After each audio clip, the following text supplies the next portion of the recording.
جی بسم اللہ الرحمن الرحیم۔ کمپائلیشن آف قرآن، اس میں کمپائلیشن سے پہلے ایک ہے پریزرویشن آف قرآن، تو میں دونوں چیزوں کو ملا کے آپ کو بتا دیتا ہوں۔ پریزرویشن آف قرآن میں یہ ہے کہ آپ صلی اللہ علیہ وآلہ وسلم پر قرآن 23 ایئرز میں ریویل ہوا۔ پہلے آپ تھوڑا سا قرآن کے بارے میں وہی ایک جنرل سا پیراگراف لکھیں گے، word of Allah for the guidance of mankind so and so. اس کے بعد آپ نے یہ لکھا کہ 23 ایئرز میں ریویل ہوا، اور جب ریویل ہوا تو آپ صلی اللہ علیہ وآلہ وسلم حفظ کر لیتے تھے، صحابہ کرام کو حفظ کروا دیتے تھے، اور پھر اسکرائبز کی آپ کی ٹیم تھی جس کے پریفیکٹ یا چیف وہ زید بن ثابت رضی اللہ تعالیٰ عنہ تھے، تو ان کو آپ بلا کے لکھوا دیتے تھے۔ اب وہ لکھتے کس کس چیز پہ تھے؟ وہ ڈیفرنٹ سٹف ہے، سٹونز ہیں، اس میں سٹاکس آف دا ٹریز ہیں، اور لیوز ہیں، موٹے موٹے پتے مختلف درختوں کے، اور پھر آپ کا سکن کے پارچمنٹس ہیں۔ اس طرح کے سٹف کے اوپر وہ لکھ لیتے تھے اور ان کو محفوظ کر لیتے تھے۔ اس کے بعد آپ صلی اللہ علیہ وسلم کے لاسٹ جو خطبہ حجۃ الوداع ہے، تب جو ریویلیشن ہوا، آپ صلی اللہ علیہ وآلہ وسلم اس دنیا سے چلے گئے، ریویلیشن کمپلیٹ ہو گیا۔ تو اس وقت تک بکش فارم میں یا کمپائلڈ فارم میں قرآن نہیں تھا۔ اب اگلا ٹینیور شروع ہو جاتا ہے آفٹر پروفٹ صلی اللہ علیہ وسلم۔ تو کمپائلیشن جو ہے یہ ہے ہی آپ صلی اللہ علیہ وسلم کے لائف ٹائم کے بعد۔ اب حضرت ابوبکر رضی اللہ عنہ کیلف بن گئے، ڈفرینٹ فائٹس تھیں جن میں بیٹل آف یمامہ ہوئی۔ بیٹل آف یمامہ میں آلموسٹ 360 حافظ القرآن جو تھے وہ شہید ہو گئے۔ حضرت عمر رضی اللہ تعالیٰ عنہ کو خیال آیا کہ اس طرح اگر لوگ شہید ہوتے رہے تو قرآن کی جو پریزرویشن ہے، جو ہے محفوظ ہے سینوں کے اندر، تو یہ ایک رسک پہ چلا جائے گا۔ تو انہوں نے یہ مشورہ دیا حضرت ابوبکر رضی اللہ تعالیٰ عنہ کہ قرآن کو کمپائل کر لیا جائے۔ ابوبکر رضی اللہ تعالیٰ عنہ شروع میں نہیں مانے، بعد میں مان گئے۔ پھر دونوں نے حضرت زید بن ثابت رضی اللہ تعالیٰ عنہ جو چیف آف اسکرائبز تھے ان سے مشورہ کیا، وہ بھی پہلے نہیں مانے لیکن بعد میں مان گئے۔ اب انہوں نے یہ ٹاسک شروع کیا کمپائلیشن آف قرآن کا۔ یہ چیز بہت امپورٹنٹ ہے کہ وہ میتھڈولوجی کیا تھی جو انہوں نے قرآن کمپائل کرنے کے لیے اڈاپٹ کی۔ اس میں یہ تھا کہ انہوں نے اسکرائبز کو اکٹھا کیا جو پوری ٹیم تھی، اور پھر انہوں نے یہ کہا کہ جس کے پاس اسکرائبز یا ادر دین اسکرائبز جن کے پاس بھی ریٹن فارمیٹ میں قرآن کریم کا کوئی بھی حصہ موجود ہے، کیونکہ پورا لکھا ہوا تو کسی کے پاس نہیں تھا، کسی کے پاس 1 سورہ ہے، کسی کے پاس 2 ہیں، 10 ہیں، اس طرح، تو وہ لے کے آئیں۔ اب جب لوگ لے کے آتے تھے ان کے پاس ریٹن فارم میں، تو اس کو وہ اسکرائبز کی ٹیم جو حافظ بھی تھے ان کے ساتھ وہ ٹیلی کرتے تھے۔ پہلے مرحلے میں وہ ٹیلی کرتے تھے کہ ایک بندہ یہ ایک چیز لے کے آیا ہے، سورۃ کوثر سپوز، ایک اور سورہ کوثر لے کے آیا ہے، ایک اور سورہ کوثر لے کے آیا ہے۔ اب انہوں نے تینوں کو ٹیلی کیا ہے تو تینوں کا کانٹینٹ سیم ہے، تو انہوں نے کہا کہ ٹھیک ہے اس کو لے لیا جائے۔ اس کے بعد انہوں نے وہ جو چیز لے لی اس کو انہوں نے حفاظ کرام کے ساتھ چیک کیا، ان کے حفظ کے ساتھ۔ یہاں تو ہو سکتا ہے کوئی ایک لائن پڑھے پڑھے وہ ریموو ہوگی ہو ڈیو ٹو بار رین وٹس ایور، لیکن دل سے تو نہیں گئی۔ تو اب حافظ کے ساتھ اس کو انہوں نے ٹیلی کیا، اگر وہ سیم ہے تو اس کو انہوں نے رکھ لیا، کمپائلیشن کے لیے وہ کنسیڈر ہو گیا۔ جہاں انہیں لگا کہ یہ کرائٹیریا پورا نہیں ہو رہا اس کو انہوں نے نہیں لیا۔ اب یہ ہوا، ریپیٹیشن بھی آئی ہوگی ڈیفینیٹلی، تو اس کے بعد انہوں نے اس ساری جو کمپائلیشن کی پہلا مرحلہ اس کو انہوں نے خود اپنے حفظ کے ساتھ چیک کیا پورے قرآن کو۔ جب ان کی سیٹسفیکشن ہو گئی تو انہوں نے وہ حضرت ابوبکر صدیق رضی اللہ عنہ کو دیا کہ یہ میری طرف سے فائنل ہے، ابھی اس کو پبلک نہیں کیا گیا۔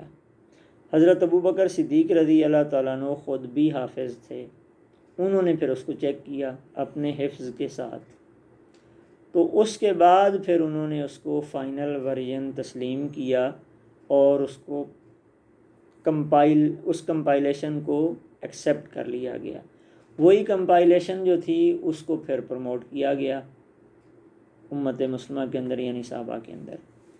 تو یہ جو پریزرویشن، یہ کمپائلیشن جو تھی حضرت ابوبکر صدیق رضی اللہ عنہ کی کسٹڈی میں رہی، اسی سے لوگوں کو مطلب کاپیز دی جاتی تھیں۔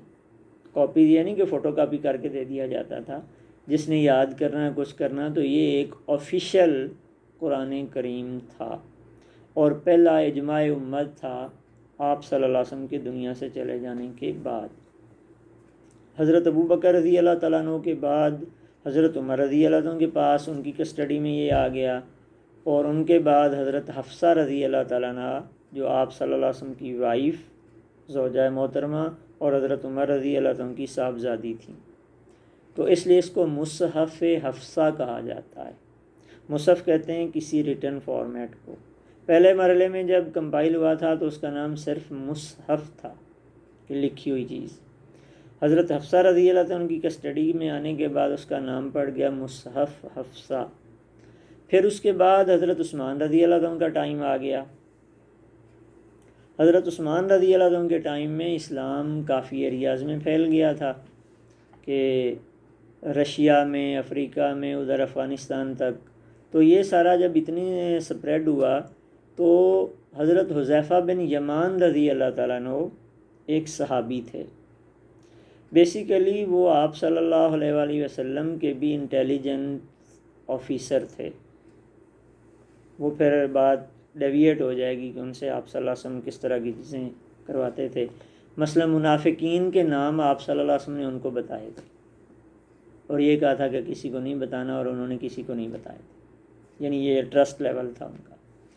وہ بیسیکلی حضرت عثمان رضی اللہ عنہ کی انسٹرکشن پہ گئے تھے اسلامک ایمپائر کا وزٹ کرنے، سیکریٹلی اور اوپنلی، کہ وہاں کی رپورٹ لا کے وہ کیلف کو دیں۔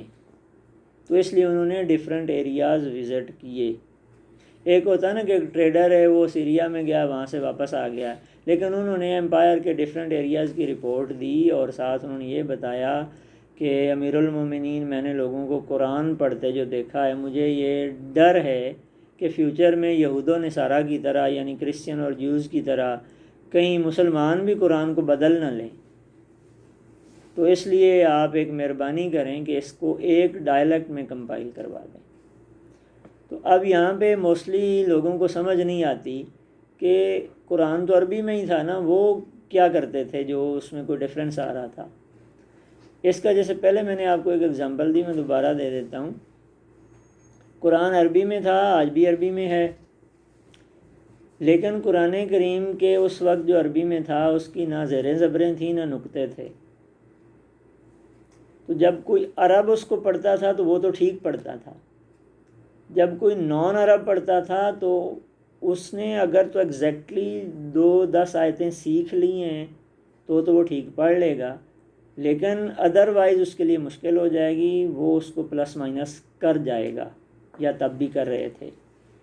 تو وہ یہ نہیں کہ کوئی قرآن کو چینج کر رہے تھے، وہ جب اس کو پڑھتے تھے تو ڈائلیکٹ کا ڈیفرنس آ جاتا تھا، اور کہیں کہیں میننگ چینج ہونے کا بھی ایک خدشہ تھا۔ تو اب ایک عرب ہی بہتر جانتا ہے کہ نان عرب جو پڑھ رہا ہے اس میں میننگ چینج ہونے کا کیا ہو سکتا ہے۔ فار ایگزامپل میں ابھی آپ کو آج کے دور کا دے دیتا ہوں۔ مثلا کوئی پنجابی قرآن پڑھے گا تو وہ کیا کہے گا؟ قل هو اللہ احد۔ یہ صحیح ہے، یہ پنجابی کا نہیں ہے، یہ عربک میں کوئی کہے گا قل قاف قل هو اللہ احد۔ اب ایک پنجابی پڑھے گا، وہ کہے گا قل هو اللہ احد۔ اب یہاں کل آ گیا ہے کاف کتاب والا، اس کا مطلب ہے کھا لو، اور قل کا مطلب ہے پڑھ لو۔ اب کتنا فرق آ گیا؟ صرف مخرج صحیح ادا نہ کرنے سے بھی ڈائلیکٹ کی بات ہی نہیں ہے، مخرج کی بات ہے کہ مخرج صحیح ادا نہیں ہوا تو مطلب ہے کھا لو، صحیح ادا ہے تو جو اصل قرآن ہے وہ کہ کہہ دو۔ تو اب یہ چیزیں تھیں، انہوں نے آ کے یہ بتایا کہ آپ اس کو قریشی ڈائلیکٹ میں کمپائل کریں، یعنی مشورہ ہوا، انہوں نے یہ مشورہ دیا کہ آپ اس کو کمپائل کریں ایک ڈائلیکٹ میں، پھر اس میں یہ تھا کہ قریشی ڈائلیکٹ میں اس کو کمپائل کیا جائے۔ دوسری میں آپ کو اگزامپل دے دیتا ہوں فار بیٹر انڈرسٹینڈنگ۔ ہم لوگ اردو پڑھتے ہیں، بولتے ہیں۔ اب اگر میں کہتا ہوں کہ عفان اچھا بچہ ہے، ٹھیک ہے، اب میں کہتا ہوں کہ اس نے اچھے مارکس نہیں لیے۔ میں نے ایک سٹیٹمنٹ دی ایک بچے کے بارے میں کہ عفان اچھا بچہ ہے لیکن اس نے اچھے مارکس نہیں لیے۔ اب اگر میں یہ کہوں کہ عفان اچھا بچہ ہے، اس نے اچھے مارکس نہیں لیے، اب وہ یہاں موجود نہیں ہے، ٹھیک ہے، تو جب میں کہوں گا اس نے، تو آپ کہیں گے یار یہ کیا کہہ رہے ہیں، کیونکہ آپ اردو سمجھتے ہیں، آپ کو پتہ ہے اس اور اس کے فرق کا۔ اس یوز ہوگا جو یہاں موجود ہے، اس یوز ہوگا جو یہاں موجود نہیں ہے۔ اب اگر میں آپ کے سامنے یہ سنٹینس لکھ کے رکھ دوں، عفان اچھا بچہ ہے، الف سین نے اچھے مارکس نہیں لیے، نہ میں نے اس پہ پیش لکھا ہے نہ میں نے زیر لکھی ہے، آپ جب اس کو پڑھیں گے تو آپ اس پڑھیں گے، آپ اس نہیں پڑھیں گے، کیونکہ آپ کی کامن سینس اور اردو کا بیسک نالج آپ کو یہ بتا رہا ہے کہ میں نے یہاں پہ اس نہیں پڑھنا، اگرچہ زیر نہیں لکھی ہوئی، میں نے اس پڑھنا ہے اگرچہ پیش نہیں لکھی ہوئی۔ تو عربوں کو بھی یہ پتہ تھا کہ یہ بناوٹ کے جو حروف ہیں، اس کے بعد یہ اور اس کے بعد یہ، ہم نے اسے کیا بولنا ہے کیا پڑھنا ہے، لیکن نان عربز ایسا نہیں کر سکتے تھے۔ تو دیٹس وائی قرآن کو قریشی ڈائلیکٹ میں کمپائل کر کے ڈیفائن کر دیا گیا کہ یہ کیسے بولا اور پڑھا جائے گا۔ اب اس میں حضرت عثمان غنی رضی اللہ تعالیٰ کو یہ کریڈٹ جاتا ہے، انہوں نے کیا کیا کہ حضرت حفصہ رضی اللہ تعالیٰ عنہ سے وہ پرسکرپشن لیا، اس میں سے انہوں نے اور کاپیز بنوائیں، اور جتنی پہلے اسلامک امپائر میں قرآن کی کاپیز تھیں انہوں نے ساری منگوا لی، اور یہ نئی کی فردر کاپیز بنوا کے ہر بڑے شہر میں انہوں نے بھجوا دیں، جہاں سے آگے پھر پروڈیوس ہوتی رہیں، اور جو انہوں نے منگوائی تھیں ان کو پھر انہوں نے جلا دیا تھا، تاکہ ایک ڈاؤٹ کا جو ایلیمنٹ ہے وہ ہمیشہ کے لیے ختم ہو جائے۔